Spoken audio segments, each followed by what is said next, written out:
એક શિક્ષક તરીકે અચૂક વાંચવા જેવી પ્રેરણાદાયી વાત। જગતભરના શિક્ષકોને, માતા પિતાને કે જેઓ પ્રથમ શિક્ષકો છે અને જેમનો જીવ શિક્ષકનો છે એ તમામને આ લેખ અર્પણ। ટેડ નિશાળમાં 5મા ધોરણનો વર્ગ ચાલુ થવાનો હતો। બાળકોને નવા શિક્ષિકાબહેન માટે ઇંતજારી હતી। બાળકો અને શિક્ષિકાબહેન બંને એકબીજા માટે નવા હતા। બેલ પડ્યો। એક સુંદર બહેને વર્ગમાં પ્રવેશ કર્યો। એનું નામ મિસિસ થોમ્પસન। અભિવાદન થયું। સૌએ એકબીજાનો પરિચય આપ્યો। દરેક છોકરાના અવાજમાં ઉત્સાહ હતો, પણ ત્રીજી હરોળમાં બેઠેલો એક છોકરો કંઈ પણ બોલ્યા ચાલ્યા વિના બેઠો રહ્યો। લગરવગર વેશ અને કેટલાય દિવસથી જાણી નાહ્યો ન હોય, કદાચ ગંધાતો પણ હોય એવા છોકરાને જોઈને ટીચરને સૂગ ચડી ગઈ। એમણે એનું નામ જાણી લીધું, ટેડ। એના મનમાં ટેડ પ્રત્યે તિરસ્કાર ભરાઈ ગયો હતો। ક્લાસમાં ટેડ મશ્કરીનું પાત્ર બની ગયો હતો। ટીચર પણ એને ઉતારી પાડવાનો એક પણ મોકો ચૂકતા નહીં। શરૂઆતમાં તો એ ટેડની પેપર તપાસતા ખરા, પણ એકાદ બે વખત ટેડને 0 માર્કસ આવ્યા પછી એમણે ટેડના પેપર પર પહેલે પાને મોટું લાલ મીંડું મૂકવાનું શરૂ કરી દીધું। નાપાસની નિશાની કર્યા પછી જ પેપર જોતાં ટેડના અક્ષરો પણ એટલા ગડબડિયા હતા કે ભાગ્યે જ કોઈ ઉકેલી શકે। વારંવાર નાપાસ થવા છતાં ટેડ જાણે કંઈ જ બન્યું ન હોય એમ વર્તતો। નીચું જોઈને બેસી રહેતો। આખો ક્લાસ અને ટીચર એની મજાક કરાતા હોય ત્યારે એ પગના અંગૂઠાથી જમીન ખોતરતો રહેતો। નિશાળના કાયદા પ્રમાણે દરેક વર્ગ શિક્ષકે પોતાના દરેક વિદ્યાર્થીનો આગલા દરેક વર્ષનો રેકોર્ડ વાંચી જવો ફરજિયાત હતો। એક વખત પ્રિન્સિપાલે મી થોમ્પસનને આ અંગે પૂછ્યું તો એમણે કહ્યું કે ટેડ સિવાય એમણે બધા વિદ્યાર્થીનો રેકોર્ડ વાંચ્યો છે।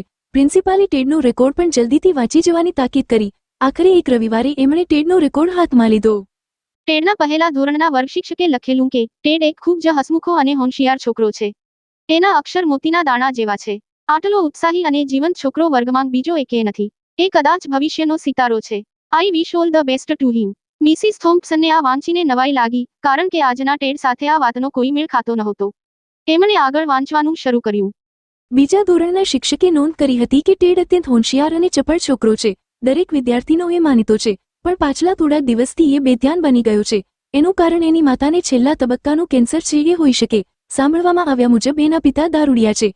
એના ઘરની ખરાબ પરિસ્થિતિની એના પર અસર થઈ રહી છે। આ વાંચ્યા પછી મિસિસ થોમ્પસનને આઘાત લાગ્યો। ત્રીજા વર્ગ શિક્ષકની નોંધ હતી, માતાના મૃત્યુથી ટેડ ભાંગી પડ્યો છે। આટલો નાનો બાળક હંમેશા ઉદાસ બેઠો રહે છે। ક્યારેક એકલો એકલો કંઈક બબડતો હોય છે। ક્યારેક એની આંખમાં આંસુ ભરેલા હોય છે। એ કંઈ જ બોલતો નથી। કોઈ સાથે એ હવે વાત પણ કરતો નથી। ભણવાના પૂરા પ્રયત્ન છતાં એ ભણવામાં ધ્યાન આપી શકતો નથી। જો કોઈ યોગ્ય પગલાં નહીં લેવાય તો એવું બને કે એના કુમળા માનસને આ આઘાતમાંથી પાછું નહીં વાળી શકાય। આવા પીડાતા બાળક માટે પોતાનું વર્તન કેવું ખરાબ રહ્યું હતું। મિસિસ થોમ્પસનને પોતાની જાત માટે શરમ આવવા લાગી હતી। ચોથા ધોરણના શિક્ષકે લખ્યું હતું કે ટેડ કોઈ પણ બાબતમાં રસ નથી લેતો। એનું જીવંતત્વ જાણી સાવ હણાઈ ગયું છે। સાંભળવા મુજબ એના પિતા હવે ઘરે પાછા નથી આવતા અને બીજી કોઈ સ્ત્રી સાથે રહે છે।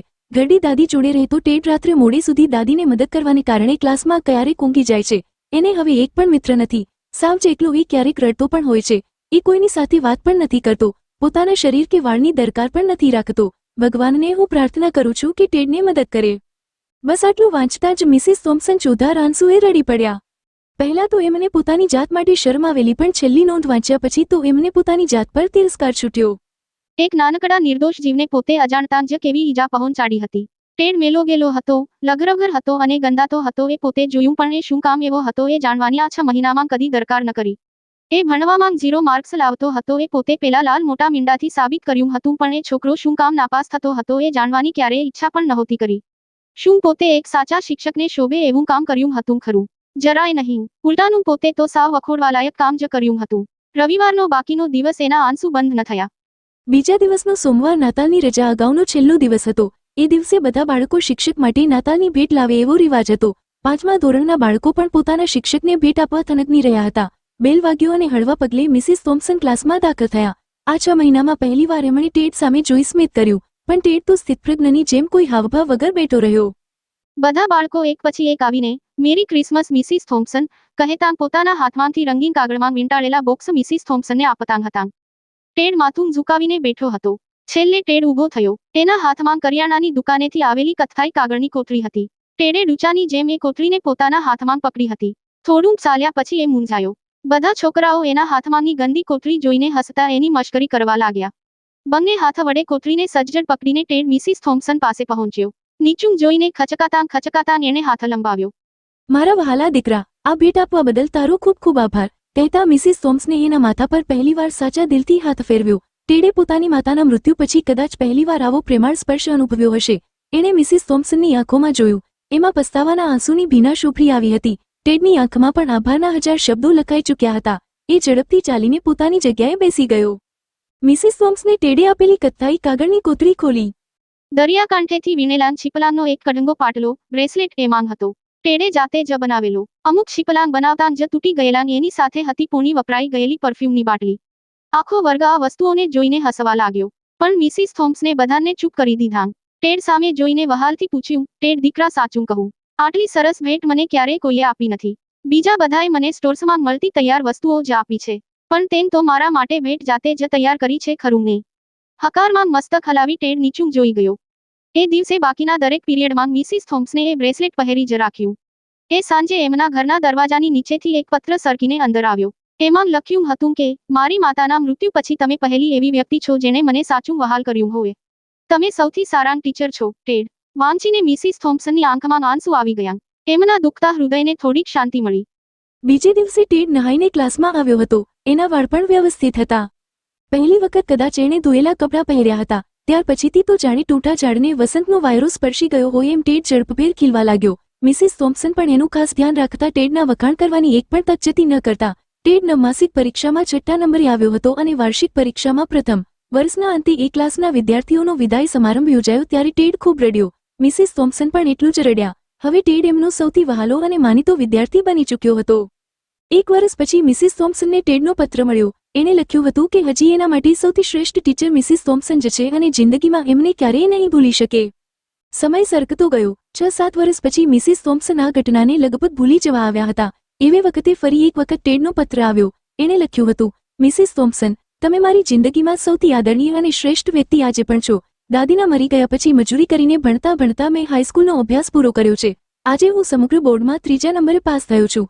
આ બધું તમારા વહાલ અને કાળજીનું પરિણામ છે. હું હંમેશા તમારું ઋણી રહીશ. આંસુભરી આંખે મિસિસ થોમ્પસન પત્ર સામે જોઈ રહ્યા.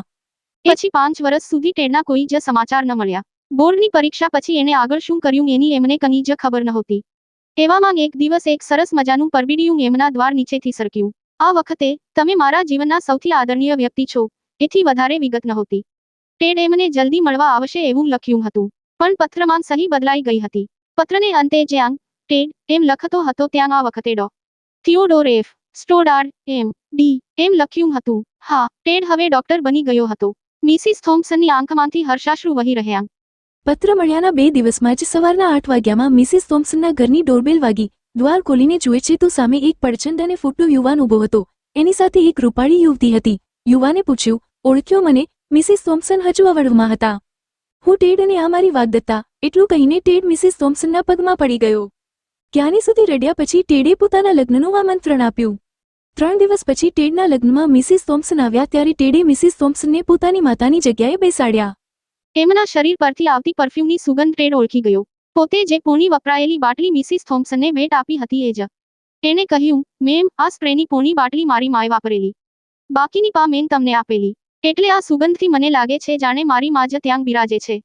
મને ડૂમો ભરાઈ આવે છે પણ તમે જ એ વ્યક્તિ છો જેણે મને મારી જાત માટે આદર શીખવ્યો છે. મારામાં કંઈક સત્વ પડેલું છે અને હું પણ કંઈક કરી શકું છું એવો આત્મવિશ્વાસ તમે મારામાં જગાવ્યો છે. ટેડ આગળ ન બોલી શક્યો. ના બેટા, એવું નથી. હકીકતમાં તો તેં જ મને શીખવ્યું છે કે હું પણ કંઈક અદ્ભુત કરી શકું છું. તું મળ્યો એ પહેલાં હું નિશાળની એક પગારદાર શિક્ષિકા માત્ર હતી.